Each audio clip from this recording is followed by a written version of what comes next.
Hey everyone, welcome back. Living Room Logic. We're putting out another bonus episode. There's no Aidan today, I'm afraid. Aidan is out having a lovely, happy time, and that's great, and we all love that for Aidan. But I am here.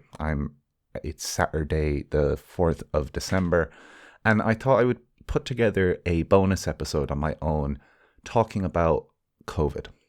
I know we're sick of it.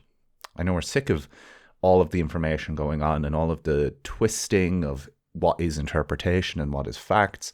So I thought I'd put this out to give a calmer sense of what's going on. Because I think things are in a great place. It has never been in a better place for being able to suppress the virus. And I think that should be appreciated. But we have things like some restrictions coming in. We have uncertainty in the future. We have Omicron and we have the big picture. So I just want to talk through mainly those 3 points. I want to start with variants. We had the original Wuhan virus, the SARS-CoV-2 from Wuhan that spread across the world and induced the pandemic. And then last December, Alpha came in, and then we had Beta come in. And then just before the summer started, just in the summer, we had Delta. And Delta has proven to be a problem. Now, what's different about these variants? What makes a variant?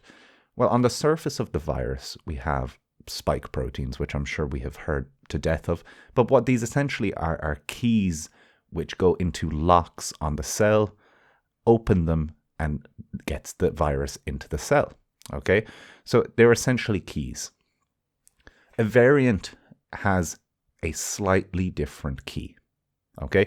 And it's very important to think about variants this way, because we hear a lot of information like the worst variant yet with all of these mutations. And it's a very poor interpretation of how this works, and it's a very poor interpretation of efficacy and communication. The reason for this is because you can only change a key so much until it stops unlocking the lock, okay? You could have a million mutations and it just wouldn't work. So as long as it still unlocks the lock, it means it couldn't have changed too much. And when we talk about vaccines and we talk about immunity, we're not ever going to see a situation where vaccine-induced immunity or natural immunity are nil. You'll never see that, because if you see that, it means that the virus can't function. It means the key no longer opens the lock, when essentially the vaccine is trying to make a bunch of different locks that will latch onto the virus and stop the key from going into the cells. Okay, from unlocking the cells. So that's very important to think about when we're talking about variants, because there's been a lot of talk about Omicron as if it were, or Omicron, as if it was greater or scarier because it is the most mutated variant we've seen so far. It is still unlocking the same key. It's unlocking the same lock with a slightly different key, which means it couldn't have changed too much. Our vaccines are very heavily designed around looking like the lock and looking like the key. And it has a lot. It has 70, I think, different antibody inducers, epitopes, as they're called, which would all need to become nil to have an antibody response nullified. There's also a really important point that isn't talked about, which is that even if it changes so much that it won't work with antibodies, we have a second layer of the immune response, which is induced by vaccines and induced by natural immunity also, which is the T-cell response. And we don't talk about this in basic communications because we're getting into the nitty-gritty of immunology, and antibodies is how we will stop an infection before it started. You'll have neutralizing antibodies, which will catch the virus so hard it can't even start an infection. That's ideal. However, you need to have a lot of antibodies in your system. And we're seeing a lot of waning of immunity, and that is what's waning. But the second side, which is the T cells. T cells have a different system for detecting viruses, and it doesn't really matter how much it changes. It would have to change an astronomical amount in order for T cells to not protect.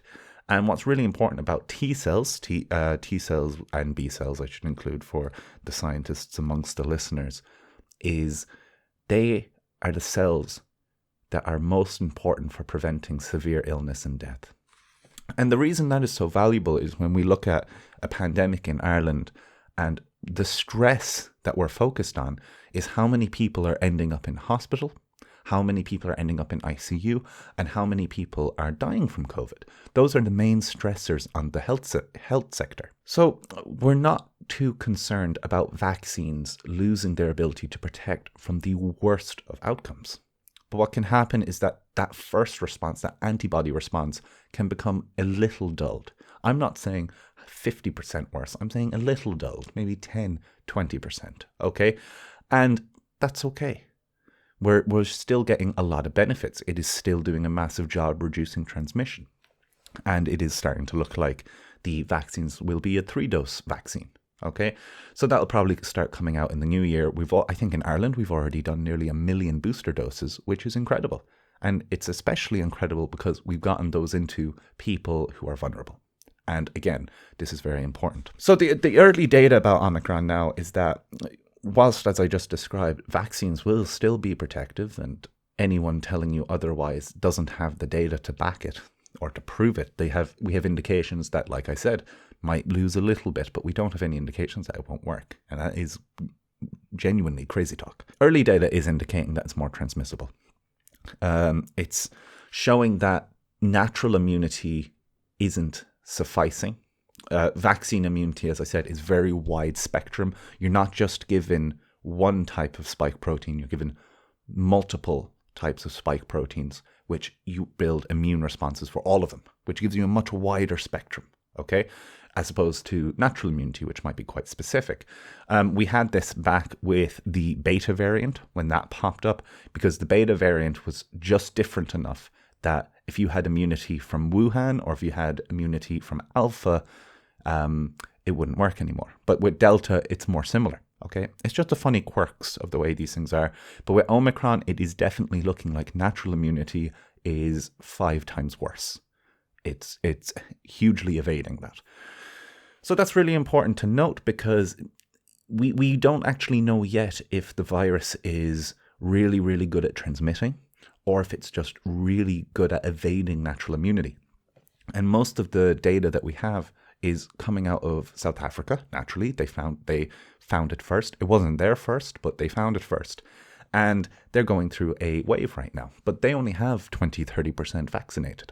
So it's very hard for us to pull meaningful data of how it will actually impact Ireland. It could be very bad for South Africa as a poorly vaccinated nation, but it could be not much for Ireland. It can mean very little in Ireland. So that's very, very important to really think about. I also think that it's important to note that there is data coming out suggesting that the Omicron variant is milder. I like that indication. It's good news. And I don't really want to be I'm trying to keep this positive. But again, a lot of this data is coming from poorer countries where the variant is going through. And in these poorer countries, you have such a smaller over 65 population that it's very hard to make solid conclusions about the severity. So I think that's really important to note.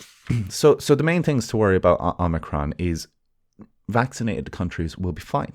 Okay, the vaccine effect will be impacted, but we will be fine. It's important to note that the antibody cocktails that are being produced by Eli Lilly, by Regeneron, by all these different companies, they will still work. They'll work slightly less, 10%, something like that, but they will still work and they will still save lives. It's also important to note that in the last couple of weeks, oral antivirals, so literally go to a doctor, get a few tablets, prescriptions, will also be released. And this will also prevent more severe outcomes. So the place that COVID is continuously going is we are getting better and better at controlling it. And things like these antivirals, the antiviral doesn't care about the mutation. The antiviral is treating a mechanism that the virus needs to reproduce. It can't mutate that. So it's targeting an enzyme that turns something into something, and it needs that process to work. The antiviral targets it, stops it from happening, and done. And the virus can't reproduce. excellent, excellent pill. A little trickier than I just described it, but it is a game changer. An oral pill that you can just prescribe to someone. Hey, take that. That will save people going into hospital with COVID. It will be a difference between people being hospitalized and going into ICU, and it will be a difference between people going into ICU and dying. This is really good. Okay, it's really good that these things keep popping up. There's also the information about the vaccine producers saying that if worse came to worse, they could have a new vaccine out specifically for it in 100 days, which is great. It is great that we can adapt so quickly. And it's not like we'd be waiting 100 days to get it out. They already have the manufacturing made, built, available, ready to go. We already have the logistics of how we get vaccines to countries, and countries already have the logistics of how we get vaccines to people. So the waiting time would be significantly less if needed. But currently, it's just showing that three shots of the vaccine seems to be the limit. We're seeing really positive data coming out of the third booster trial of longer lasting, not waning immunity. So that's good. It is good. There's a lot of positives that are not getting enough attention about the threat of variants from an Ireland consensus. From a highly vaccinated nation, we will be good. It's fine. Okay, so people take a deep breath.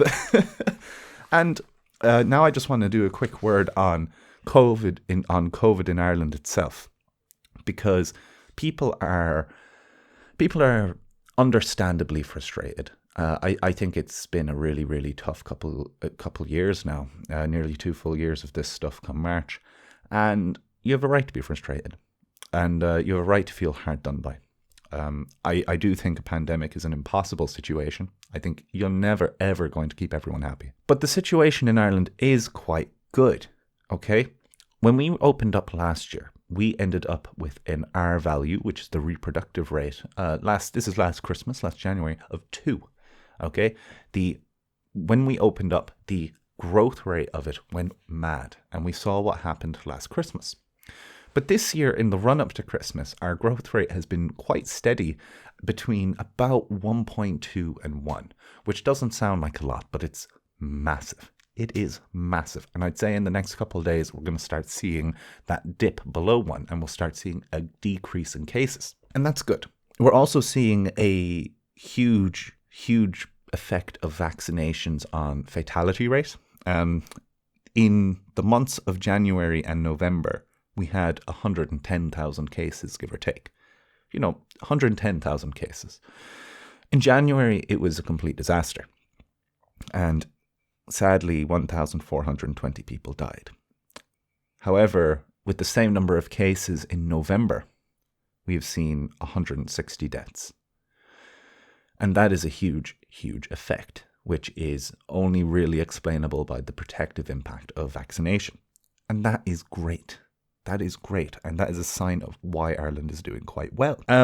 It's also coming out that the current pressure on hospitals is disproportionately coming from the unvaccinated community, or the people who are unvaccinated, because 50% of hospitalizations and 50% of ICU patients are unvaccinated, and that's coming from 6.5% of the population.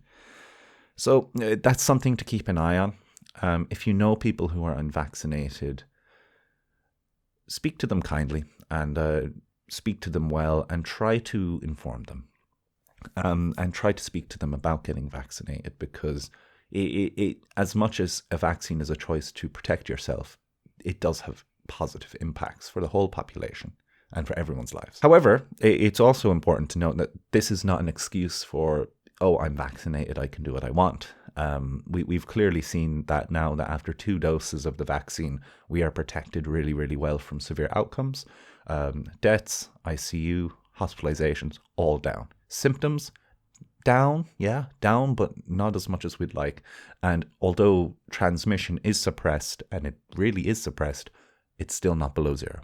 Okay, so you still need to be responsible if you have those 2 doses of the vaccine. So we're going into a time with restrictions now. And we're seeing that even though all of these indicators are quite good, we still need restrictions. And that is frustrating.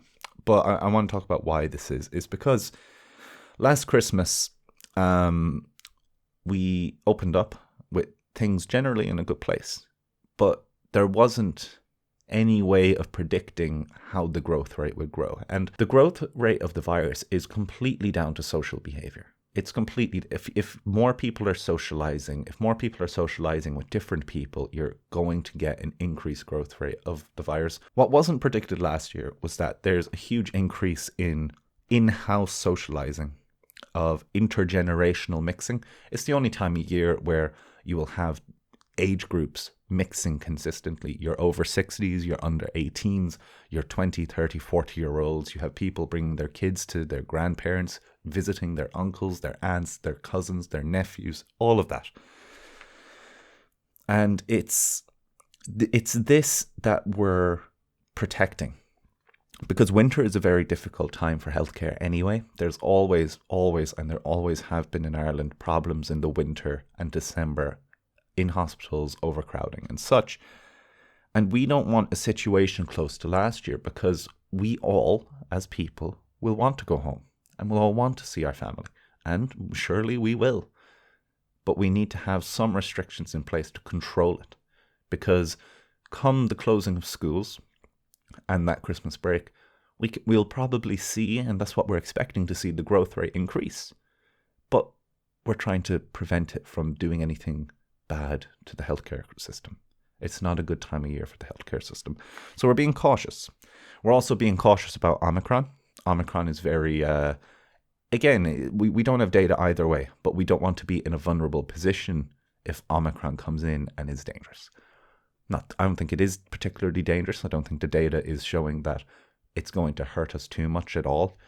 But caution is warranted, and it's much better to be proactive than reactive. And that's something that you could have been critical about the response to COVID so far. So what is the goal right now? What's the goal with COVID? What are we aiming for?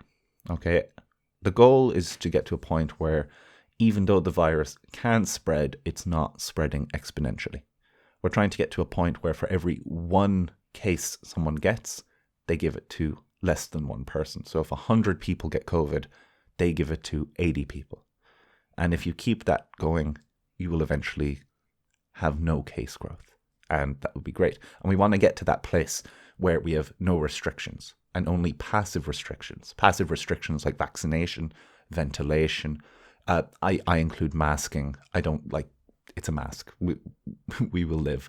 And not big restrictions, nothing to do with hospitality, nothing to do with nightclubs. All of that should be open. We want to get to that place. Last year, like I said before, we had a similar reproductive rate of 2, and currently it's at about 1 to 1.2. And this is hugely down to vaccination, and vaccination is having a massive suppressing effect. When we get those third doses, it'll go even further down. Contrary to pop science, we're well equipped for variants, be it through more vaccines, whether it'll be through making sure that we're vaccinated enough in a population, and also between the potential development of new vaccines and the potential development of new treatments. And it's really important to remember that we will never be put in the same position ever again by a novel virus. Because although times are anxious and uncertain in many regards, this pandemic will likely become endemic to the third world next year. That's the reality. The first world will have invested enough time, money, and looked after themselves that this will become endemic to the third world. Ireland's particularly stringent restrictions are not really a symptom of how powerful the virus is. It's more of a symptom of an already vulnerable healthcare system, which we had to protect. Nobody deserves to die because we can't look after them. That's not fair. But we are all paying the price with more restrictions to look after that. And it's very important to look at the whole political spectrum of why this has happened, because we have invested a lot into healthcare. It's just been quite pungently mismanaged often. Lastly, last thing to note is that this is not our last pandemic. It's not. In our lifetime, we're likely to have a pandemic every 10 to 15 years. But the difference is we will be equipped better for every single one after this. To be equipped, we need investment in passive restrictions of spread. So we need to put money into research to have it there in case something pops up. We need to have expansion of healthcare, even if this is the setting up of unmanned wards that can be filled and hired in case of emergency. Just having the infrastructure there, something like that would be very useful and very, very important. We need to do things like ventilation. Ventilation is a big thing that's coming up now, where it is not a super effective means of preventing spread, but it does help. And there's a lot of talk about it going on in schools, but we need it in all public buildings that people share indoor space. We need it in pubs, we need it in bars, we need it in hotels, we need it in all of these things. And that needs to be invested, because once it's invested, we have it for life. And the kinds of viruses that we would be worried about going pandemic level would likely be respiratory and would likely be airborne. So that's important. We need to also make sure we keep the facilities that we have prepared on hand and ready to be activated. Things like communications, things like faster and better testing, keep the infrastructure and contact tracing. Not to keep it working the whole time, but to have the infrastructure there ready to go if we have to go again. So we're nearly there. We are so close. We've been doing very, very well, and I think everyone should be quite hopeful about what next year will bring. That doesn't mean that there isn't a global problem. That doesn't mean that there's not a lot of inequality in this pandemic and how we've treated it. But from an Irish point of view, next year will be fine. It will be fine, okay? Omicron or not, we'll be going into next year in a completely different place with such a high vaccination rate. So that's good. That's positive. The very last thing I'd say is just quickly on antigen tests. Use them. They're good. They are totally handy tools. They are not good tools for testing if you have COVID. I know it's a stupid sentence, but they're not. You should use them as a screening tool. As a, look, I'm just doing this, check if I have COVID, see if I have to change my behavior. Like change my behavior to isolating and getting a PCR test, because you could have COVID and it won't detect it. But if you do 2 or 3 of them, you'll increase your chances of being accurate.